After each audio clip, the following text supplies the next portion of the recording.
I don't like my body, it's too curvy, I'm not skinny enough for this. It's only skinny girls that can do fashion videos. You know when you just beat yourself up, you're always going to be your own worst critic, and you're always going to be the meanest about your own body to yourself than anyone else in the world. No one else cares. No one else is ever looking at you going, oh wow, no one cares. Hi, welcome back to my channel. As you can see, that's my channel playing in the background there, just to get them views up. So before I start, I just want to say that YouTube is a funny place. YouTube allows you to experiment, try things, change your mind, do something else. You might attract a whole load of people for doing one thing, and then you might change your mind, decide you don't really like doing that anymore as a creator, and you might want to do something else. I think often this is why lots of creators feel stuck in their channels and feel like they can't venture out and try different things or just experiment, really. I feel like they feel that their purpose is there to serve their audience, the content that they once used to make and promised them in that sense. Bear in mind, all of this stuff like lives in your subconscious as a creator, and when you try to think of a new idea or a new direction for your channel, subconsciously you're very aware of what your current audience, what your current loyal followers really want from you. So with all of that in mind, I've decided to create a playlist all about fashion. And you're probably thinking, what? And I thought that too. I'm not fashionable, but what I am is somebody who has had very, very real struggles in fashion, clothing and styling, and those struggles stem from the fact that I'm really short and I've never really enjoyed truly going into changing rooms, trying clothes on, feeling like they look nice on me. For anyone who's wondering, I am 5'1". I haven't measured myself in a while though. 5'3" with heels, or maybe more. But anyway, I'm a short girl, and I always meet people and they go, wow, you're so much shorter than what I imagined you'd be. And I go, yeah, well, yeah, thank you very much. Thanks for sharing that. Clearly not triggered at all. Through my weight loss journey, I've come out the other side of losing some weight and decided that actually I want to buy some clothes that really suit me, suit my figure. I feel like I'm going to stay around this weight now for hopefully a long time. And I really just want to up my fashion game a bit. I just want to look a bit nicer. I'm not saying I want to spend a lot of money. I just want to buy things that will be staples in my wardrobe, that will stay with me for many years, and that I'm really happy with. And I want to document that because I feel like it might be able to help other short girls find outfits and style inspiration that will look good on them. By the way, this is the tweet that I was scrolling back on my Twitter page. This is literally me in every changing room. It's trying on things that look great on a mannequin and then they don't look right on me. I will make it my mission to find clothes that look good on short girls and share them online for others. So that you don't have to. Basically, that's what I want to do. Like I was saying at the beginning, before anyone tries a new idea on YouTube, they are very aware of what their current audience are hoping for and expecting and wanting. I don't want to exclude men here from my channel, but I am aware that perhaps this content won't appeal to my male followers unless they just want to watch me in a changing room, which maybe they do. I'm hoping not to attract creeps. I'm hoping to help other women in terms of styling, clothing, feeling great in what they wear. If you want to tune in, it will be funny, hopefully. It will be relatable. Oh yeah, that was a working title. So I thought maybe it could be called Short Girl Shops, and then it could be like Short Girl Shops, ASOS Petite, Topshop Petite. So trying out lots of petite, which is like the range for short girls, in lots of these high street shops and reviewing them. I've written my aim down. My aim is to make informative and fun videos that help shorter girls find clothes that make them feel good. I want it to be entertaining. I think I'm naturally a fun person. I'm naturally really fun. You just gotta get to know me. I came home the other day from being in London. I had a couple of meetings and then I also had a bit of free time. So I was like, right, well, I'll just go and start doing some videos for Short Girl Shops. Like, I'm gonna just start my series and just go and do it. And I went into Topshop. I started trying things on.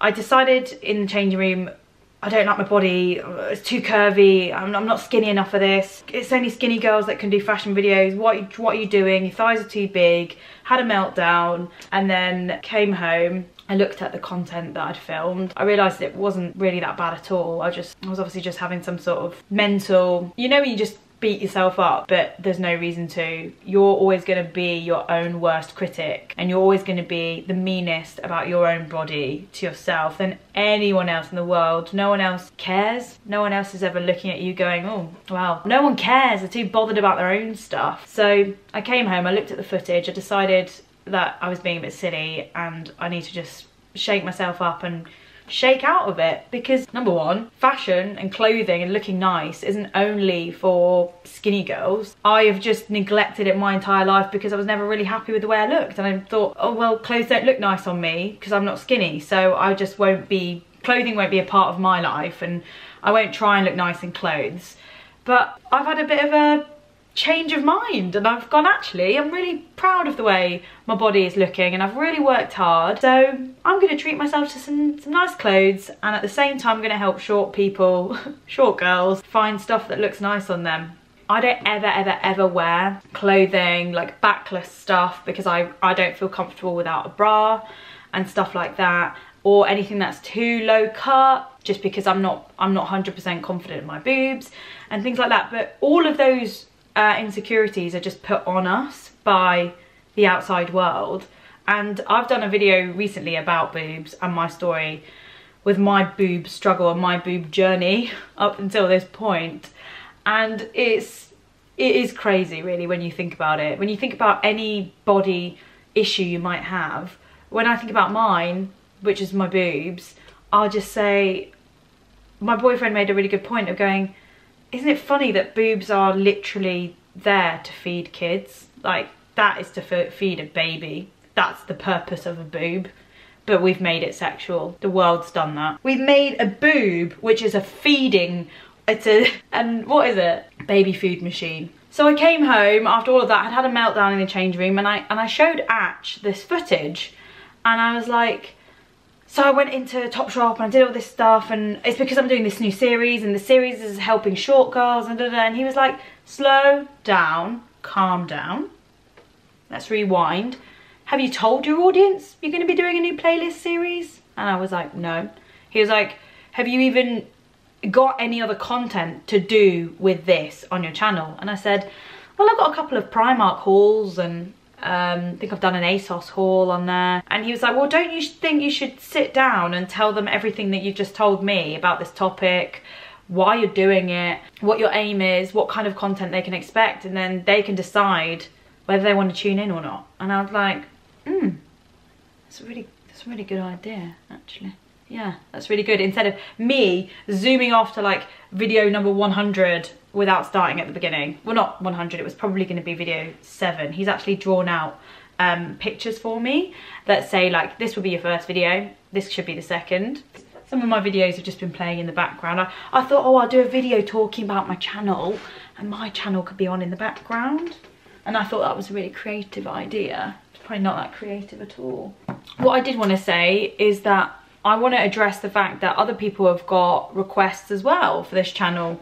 A lot of people message me saying, Leah, you're going to do singing videos again. And you know what? I think, why not? Why shouldn't I? Maybe I will. I was telling one of my Patreons on one of our video calls, I said, I think I realised that I was never going to be a singer, and that's why I stopped singing on YouTube. And they were like, but you don't need to put singing videos on YouTube in order to become a singer, a songwriter, or like to make that your future. And I was like, oh yeah, good point.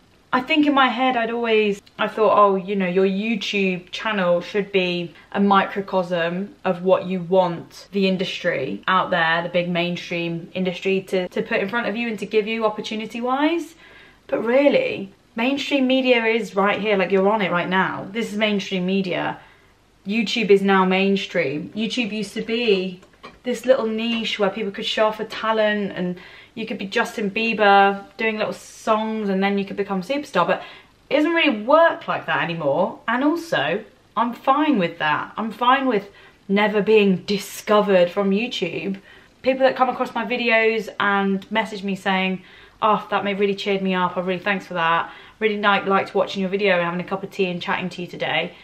That's enough for me. I am thrilled with that. Thank you very much. Good night, God bless. I've had tons of conversations with creators that are struggling to find stuff for their channel to be, you know, their channel used to be one thing and now it isn't, or they're in a different place, they've grown up, their audience have grown up, people aren't watching, you know. YouTube channels do die. They've got a life cycle, and unless you keep it alive like a little plant and keep watering it, yeah, it's a little bit of a hamster wheel, churning out content like a little hamster, churning it out. Cheers, sorry for the very, very, very long video.